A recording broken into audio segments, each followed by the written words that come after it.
අන්ධකාරයෙන් යුත් සසර දුකින් බර පුහුදුන් ලෝකයේ සකල සත්‍යයන් කෙරෙහි උපන් අසමසම මහා කරුණාවේ සෝම සලීල ගුණ සපිරි හදින් දෙසා වදාළ සදහම් දහරින් නිවි සැනසුණු ලෞතුරා සුවේක විතරාගී අම මිහිරයි මේ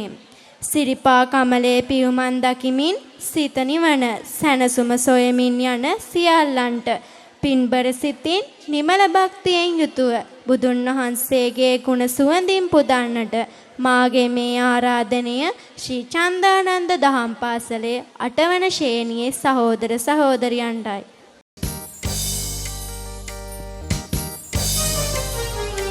මුනි නන්දන සිරිපාදව